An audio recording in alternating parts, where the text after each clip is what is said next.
OnePlusல அவங்களோட பட்ஜெட் செக்மெண்ட்ல ஒரு ஃபோன் வாங்கணும் அப்படின்னாலே லைட் சீரிஸ் தான் இருக்கு. அந்த வகையில இப்போ பாத்தீங்கன்னா OnePlus Nord CE4 Lite அப்படின்ற இந்த ஒரு ஃபோனை லான்ச் பண்ணியிருக்காங்க.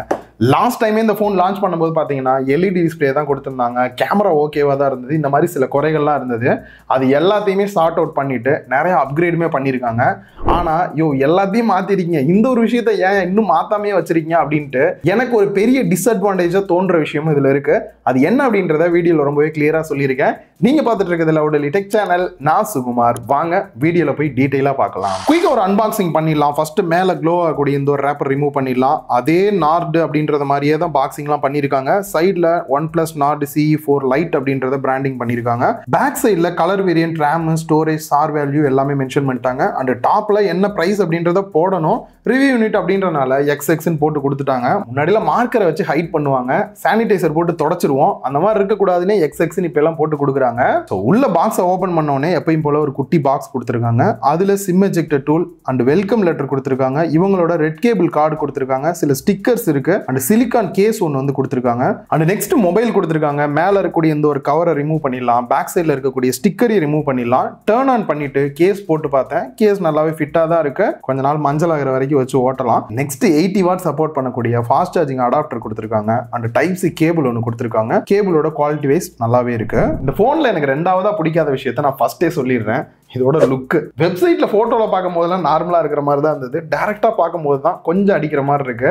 OnePlusல எனக்கு ரொம்ப பிடிச்சது, இல்ல OnePlusக்கே ரொம்ப பிடிச்சது அவங்களோட இந்த ஒரு ப்ளூ கலர் தான். அதை கொஞ்சம் டார்க்கா கொடுத்துட்டாங்களோன்னு எனக்கு தோணுது. இந்த விஷயம் கொஞ்சம் உறுத்தலா இருக்கு. ரெண்டாவது, இந்த கேமரா பம்புக்கு ஒரு பார்டர் ஒன்று கொடுத்துருக்காங்க. இந்த பார்டர் மட்டும் இல்லாம பாத்தீங்க அப்படின்னா அப்படியே சாம்சங் டிவைஸ் பாக்குற மாதிரியே ஒரு ஃபீல் வந்து கொடுக்குது பேக் சைடு. அப்படி கொடுக்க கூடாதுன்றனால தான் குட்டி அந்த ஒரு பார்டர் கொடுத்துருக்காங்க அப்படின்னு நினைக்கிறேன். சரி, இதெல்லாம் இருக்கட்டும். வெயிட் பேலன்ஸ் யூஸ் பண்றதுக்கு டெய்லி லைஃப்க்கு எப்படி இருக்குன்னு பார்க்கும்போது லாஸ்ட் டைமை விட கொஞ்சம் வந்து வெயிட் அண்ட் திக்னஸ் வந்து குறைச்சிருக்காங்க. திக்னஸ் அப்படின்னு பார்க்கும்போது 8.1 mm, வெயிட் 191 கிராம் வந்து கொடுத்துருக்காங்க. வெயிட் பேலன்ஸுமே பெட்டராகவே பண்ணியிருக்காங்க. சிங்கிள் ஹேண்ட்ல ஹோல்டு பண்ணி யூஸ் பண்ணலான்னு பார்க்கும்போது பேக் சைடில் கொஞ்சம் கர்வ் கொடுத்திருந்தா நல்லா இருக்குமே. இந்த அளவுக்கு ஒரு ஃபிளாட்டான டிசைனாக கொடுப்பீங்கன்ற மாதிரி இருந்தது. இதனால கையில் ரொம்ப நேரம் ஹோல்டு பண்ணோம் அப்படின்னா ஒரு மாதிரி டிஸ்கம்ஃபர்ட்டாக இருக்கிற ஃபீல் வந்து கொடுக்குது. அதே சமயம் கேஸ் போட்டு யூஸ் பண்றீங்க அப்படின்னா ஓரளவுக்கு மேனேஜ் பண்ண முடியுது. பேக் சைடு ஃப்ரேம் எல்லாமே பிளாஸ்டிக்ல தான் கொடுத்துருக்காங்க. பார்க்கறதுக்கு உங்களுக்கு மேட் ஃபினிஷ்ல இருக்கிற மாதிரி இருக்கும். பட் டச் பண்ணி பார்த்தீங்க அப்படின்னா கிளாசி ஃபினிஷ்ல தான் கொடுத்துருக்காங்க. கேஸ் போடாம யூஸ் பண்ணாலும் கூட ஃபிங்கர் பிரிண்ட்ஸ் மெஜர்ஸ்லாம் பெருசா வந்து படுற மாதிரி தெரியல. அது ஒரு நல்ல விஷயமா தான் இருக்கு. இதுல IP54 ரேட்டிங் கொடுத்திருக்காங்க. தெரியாம தண்ணி பற்றுச்சு அப்படின்னா எந்த ஒரு பிரச்சனையும் இல்ல. டைரக்டா தண்ணிக்குள்ள எல்லாம் போட்டுறாதீங்க, போன் தாங்காது. சோ ஓவராலா டிசைன் அப்படின்னு பார்க்கும்போது கலர் ஒவ்வொருத்தவங்களுக்கும் ஒவ்வொரு மாதிரி பிடிக்கும். இது ரொம்ப அடிக்கிற மாதிரி இருக்கிறது எனக்கு இருக்கலாம், உங்களுக்கு வியூ வேற மாதிரி இருக்கலாம். சோ அதனால என்னோட பர்சனல் ஒப்பீனியன் தான் சொல்றேன். அதை தவிர இந்த பிளாட் டிசைனா கொடுக்காம கொஞ்சம் கர்வா கொடுத்திருந்தாங்கன்னா இன்னும் கொஞ்சம் பெட்டரா இருக்கும்னு எனக்கு தோணுது. உங்களுக்கு என்ன தோணுது கீழே கமெண்ட் பாக்ஸ்ல கமெண்ட் பண்ணுங்க. நெக்ஸ்ட் டிஸ்பிளேக்கு வந்தோம் அப்படின்னா 6.69 inch Full HD Plus AMOLED display, 120 Hz refresh ரேட்டோட கொடுத்துருக்காங்க. ஆட்டோ செலக்ட் பண்றீங்க அப்படின்னும் போது 60 Hz இல்லாட்டி 120 Hz சேஞ்ச் ஆகிற மாதிரி வந்து கொடுத்துருக்காங்க. இது இல்லாம HDR சப்போர்ட் எதுவுமே வந்து கொடுக்கல.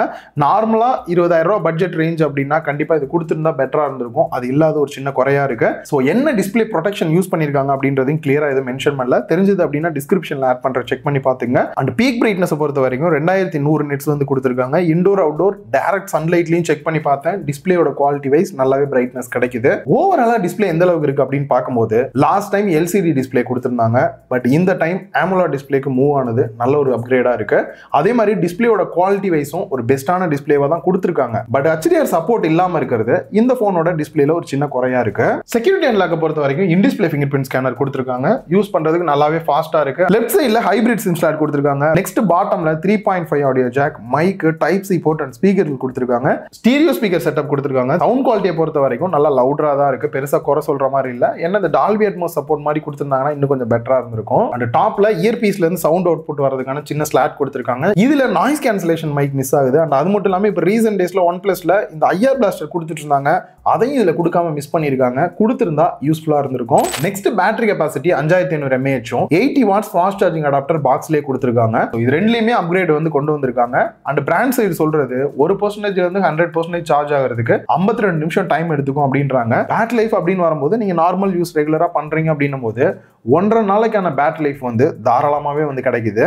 நெக்ஸ்ட் OS அப்படின்னு வரும்போது Oxygen OS 14, Android 14 பேஸ் பண்ணி ரன் ஆகிற மாதிரி வந்து கொடுத்திருக்காங்க. செக்யூரிட்டி பேட்ச் அப்டேட்டை பொறுத்த வரைக்கும் லாஸ்டா மே மாசம் வரைக்குமே வந்து கொடுத்திருக்காங்க. ஸோ இதை தவிர நோட் பண்ண வேண்டியது தேவையில்லாத ப்ளோட்வேர்ஸ் எக்கச்சக்கமா கொடுத்து வச்சிருக்காங்க. முன்னாடிலாம் ரெட்மி ரியல்மி தான் சொல்லிட்டு இருப்போம். இப்போ ஒன் பிளஸ்லயுமே பாத்தீங்கன்னா நிறைய கொடுத்துருக்காங்க. இதெல்லாம் தவிர்த்தா இன்னும் கொஞ்சம் யூசர் எக்ஸ்பீரியன்ஸ் பெட்டரா இருக்கும். அன்இன்ஸ்டால் பண்ற மாதிரி இருந்தாலும் தேவையில்லை இதெல்லாம். நெக்ஸ்ட் கேமராக்கு வந்தோம் அப்படின்னா ஃப்ரண்ட்ல selfie camera 16 mega pixel, aperture value 2.4 கொடுத்திருக்காங்க.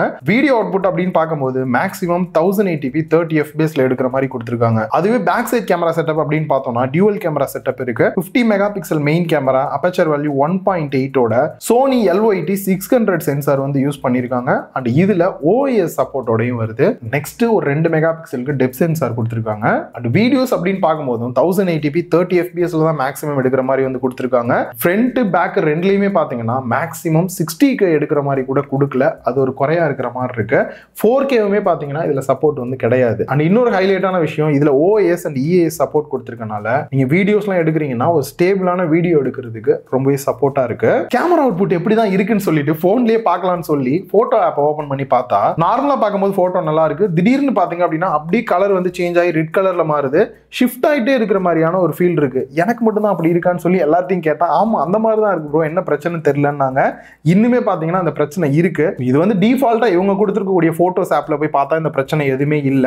டைரக்டா கூகுள் போட்டோஸ் மூலியமா போய் பார்த்தா மட்டும்தான் இந்த பிரச்சனை வர்ற மாதிரி எனக்கு தோணுது. இது வந்து எனக்கு தெரிஞ்ச வரைக்கும் ஆப்ல தான் சரியா இவங்க மொபைலுக்கு ஆப்டிமைஸ் ஆகாம இருக்கு அப்படின்னு நினைக்கிறேன். பொறுத்திருந்து பார்க்கலாம் எந்த அளவுக்கு இதை கிளியர் பண்றாங்கன்னு சொல்லிட்டு. ஸோ போட்டோ அவுட்புட்டை பொறுத்த வரைக்கும் லாஸ்ட் டைம் கம்பேர் பண்ணும்போது மச் பெட்டராகவே இருக்கிற ஃபீல் வந்து கொடுக்குது. என்ன ஒன்று, இந்த ப்ராசஸர் வந்து 4K சப்போர்ட் பண்ணாது அப்படின்றனால 4Kல வீடியோஸ் ரெக்கார்ட் பண்ண முடியாம இருக்கிறது ஒரு சின்ன குறையா இருக்கிற மாதிரியான ஃபீல் இருக்கு. மற்றபடி போட்டோ அவுட்புட் எல்லாமே நல்ல ஒரு அவுட்புட் தான் கொடுக்குது. ஓகே, என்ன ப்ரோ அந்த ஃபர்ஸ்ட் குறை இன்னும் சொல்லாமே இருக்கீங்களா அப்படின்னு கேட்டீங்கன்னா ப்ராசஸர் தான். லாஸ்ட் டைம் என்ன ப்ராசஸர் யூஸ் பண்ணாங்களோ அதே Snapdragon 695 ப்ராசஸர் தான் இதுலயுமே வந்து யூஸ் பண்ணியிருக்காங்க. ஃபர்ஸ்ட் ப்ராசஸரை பத்தி நல்லா இருக்கா இல்லையான்றதை பேசிட்டு அதுக்கப்புறம் அந்த ஃபோனுக்கான ப்ராசஸர் செட் ஆகுதுன்றதை பார்க்கலாம். ஸோ ஓவரால் ப்ராசஸர் பார்த்தீங்க அப்படின்னா டெய்லி யூஸ் பண்ணும்போதும் சரி, கேம் பிளே எப்படி இருக்குன்னு பிளே பண்ணி பார்க்கும்போதும் சரி, ஹீட்டிங் இஷ்யூவே வராமல் பக்காவாக மெயின்டைன் பண்ணியிருக்காங்க. நானும் முடிஞ்ச அளவுக்கு ஸ்ட்ரெஸ் பண்ணி பார்த்தேன், சுத்தமாக ஹீட்டிங் இஷ்யூவே இல்லை, பக்காவாக மெயின்டைன் பண்ணியிருக்காங்க. இதில் இந்த 12R கொடுத்த மாதிரி ரேம் வீட்டா ரோம் வீட்டாலாம் வந்து கொடுத்துருக்காங்க. ரேம் மேனேஜ்மெண்ட்டை பொறுத்த வரைக்கும் ரொம்பவே பெஸ்ட்டாக பண்ணியிருக்காங்க. ரெண்டாவது, இந்த ஒரு ப்ரைஸ் ரேஞ்சுக்கு இந்த ப்ராசஸர் ஒர்த்தான்னு கேட்டிங்கன்னா ப்ராசஸர் அறுத பழசாகி போச்சு. ஆல்ரெடி பார்த்தீங்கன்னா 2 வருஷம் ஆச்சுன்னு நினைக்கிறேன் இந்த ப்ராசஸர் வந்து. இன்னுமே அதே ப்ராசஸரையே கொடுத்துட்டு இருக்காங்களே, இது நியாயமா அப்படின்ற மாதிரி தான் இருக்கு. சப்போஸ் இதை விட பெட்டரா இப்போ லேட்டஸ்டா இருக்கக்கூடிய ப்ராசஸர் கொடுத்தாங்க அப்படின்னா நமக்கு சப்போஸ் இந்த 4K வீடியோஸ்லாம் பார்க்குற மாதிரியான ஆப்ஷன்ஸ் கூட வந்திருந்திருக்கலாம். அதெல்லாம் மிஸ் ஆகுது. ஸோ ஓல்டு ப்ராசஸர் அப்படின்றனால நம்ம கேம் பிளே பண்றோம் அப்படின்னாலுமே இது கேமருக்கு சூட்டபிளா இருக்குன்ற மாதிரி நம்மளால கான்ஃபிடென்ட்டா சொல்லவும் முடியாது. ஸோ ஓவராலா இந்த ஃபோன்லேயே பார்த்தீங்க அப்படின்னா பெரிய குறையா எனக்கு தோன்றது இதோட ப்ராசஸர் அப்படின்னு தான் சொல்லுவேன். ஸோ எனக்கு தெரிஞ்சு பிரைஸ் வந்து பார்த்தீங்கன்னா 20,000 ரூபாய்க்கு மேலே போகிறதுக்கான சான்சஸ் இல்லை.